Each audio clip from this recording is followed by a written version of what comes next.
Hey AXA fans, it's Alec and I'm here on the bridge of the USS Ares. I figured I'd give an update on what's been happening since last week. Now last week we did a Facebook Live video which I then uploaded to YouTube and not expecting anyone to watch it really, and we already are like past 24,000 views.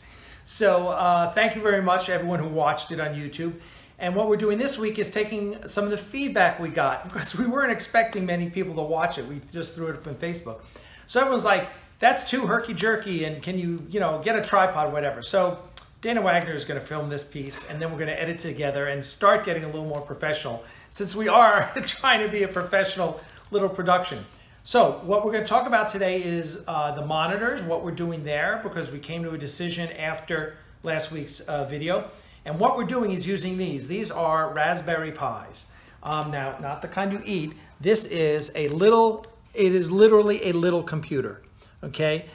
It looks like a circuit board, and it's got inputs here, different types of inputs like a USB, a micro USB, and basically this can run a computer. It can't do a lot, a lot of things. You're not going to edit your video on it all, but we're going to use these for our eye-level monitors.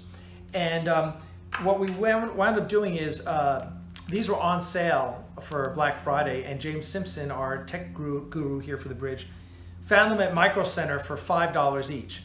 Now we need 38 of them, and the problem was you could only buy one at a time. So I went in one day and bought like 10.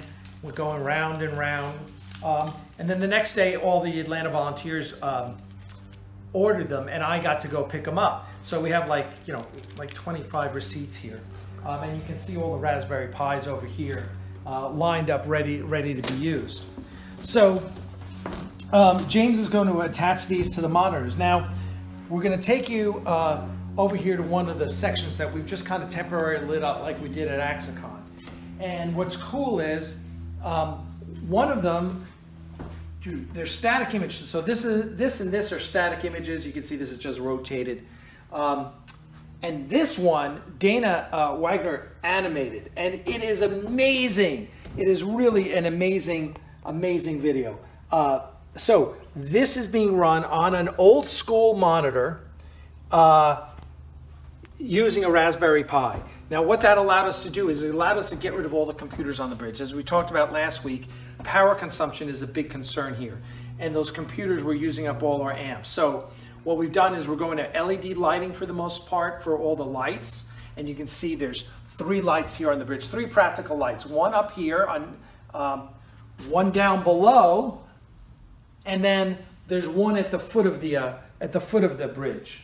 So there's 3 lights that go all the way around the bridge, 3 sections of lighting.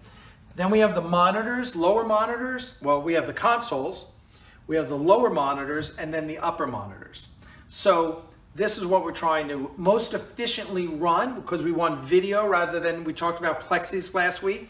And you can see over here, this is a plexi. So it looks great, especially it's not lit up right now, but it looks great, but it's static.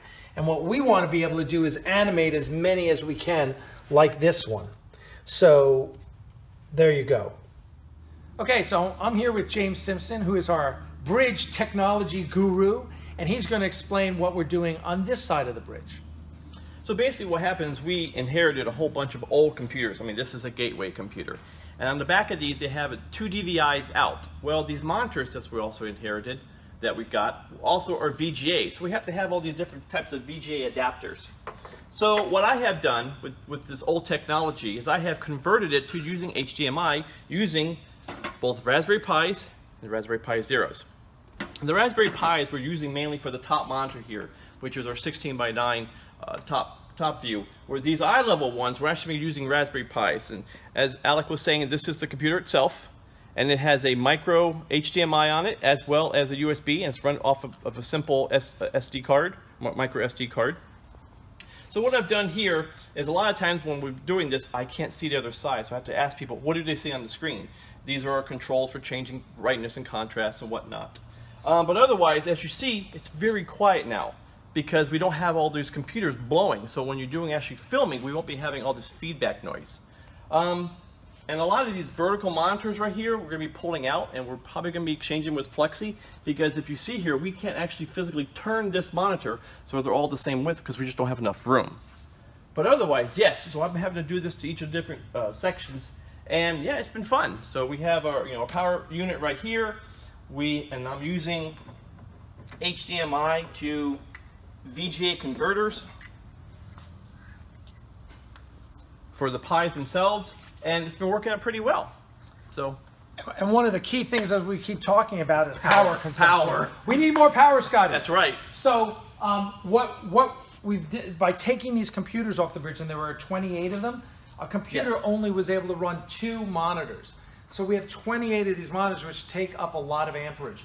By getting rid of them, we reduce the noise, we reduce the power requirement, and these Raspberry Pis just use a fraction of what these big computers do. So it'll simplify everything.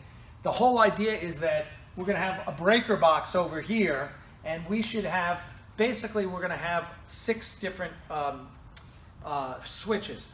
Upper lights, lights under the console, lights at the base. So each one of those is one switch, each section of 28 or 14 of those. And then we'll have one switch for the upper monitors, one switch for the eye level monitors, and one switch for the lights that light the consoles. So 6 switches. We'll probably have one breaker box here, one breaker box for the other side, and it'll just make life so easy. So when we come in to use the bridge for any reason, if the high school students who are filming want to use it, all they got to do is flip 6 switches per side, and it's all lit up. Right, and we'll also be using LEDs instead of these fluorescent tubes for some of the other panels too, to give us more illumination. Yeah, brighter and changing colors. And they get the change. Yes. So when you go to red alert, correct, you'll be able to switch it and it'll turn red. It'll be a real red alert instead of a orange-blue red alert. Yeah. So good to go.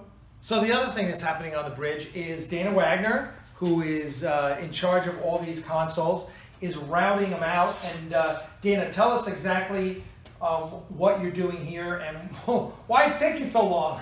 Well, yeah. Well, I'm not exactly proficient with a router yet, so I'm still kind of learning the ropes. And I wasn't familiar with how these things were constructed. And the very first thing we did when we cut out a panel was run into solid wood. Now, I had looked under here before we started, and it looked wide open. But as you can see, there's a structural member right here that we were running into with the jigsaw. So we had to. The other problem with this thing is that when we put our panels in, this is going to be blocking the light, so we won't get illumination under there. So we had to route this thing down so we can get light under there to illuminate the bottom row of buttons. But yeah, I mean, in order to route this, you'd have to, we have to plane this thing down low enough, and then we have to take a jigsaw and cut our inside line, which is the guide for the router.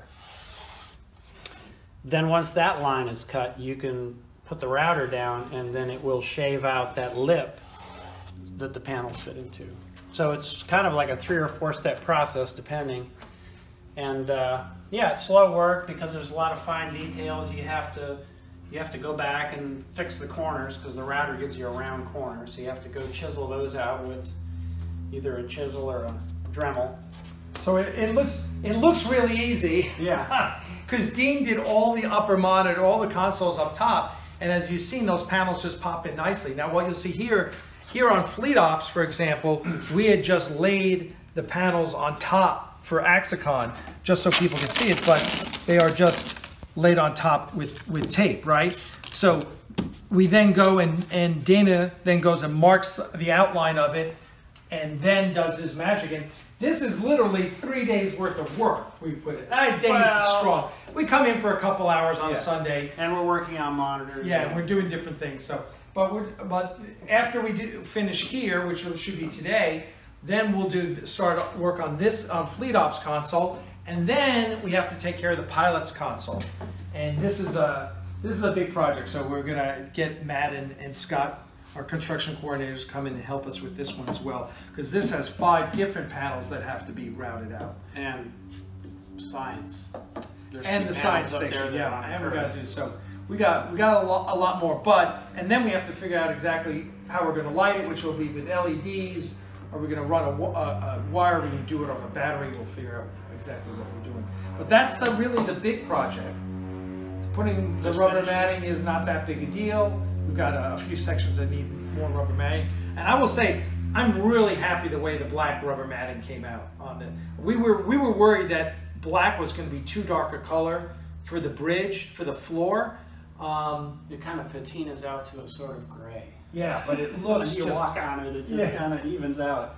Yeah, it's filthy right now. It's covered in sawdust. Yeah, so it's kind of dirty. We do have to keep it clean, but I'm really happy the way that the floor came out as well. And so, meanwhile, the art department is going to be working on different screens for every single station, so that the screens match. And then and then the other news I've got is that there's another fan film, a second fan film that's going to film on this bridge next year. Cool. So we're real excited about that. Can't say who it is yet. Can't say anything about it, but you are going to be very excited because I know I'm excited about it. So there we go. That's the bridge update for today, December 2nd, and thank you for all your support. To stay up to date with the latest Axanar news, please subscribe to our channel. Click the bell icon to receive notifications whenever new videos are uploaded, and be sure to visit us on the web at axanar.com.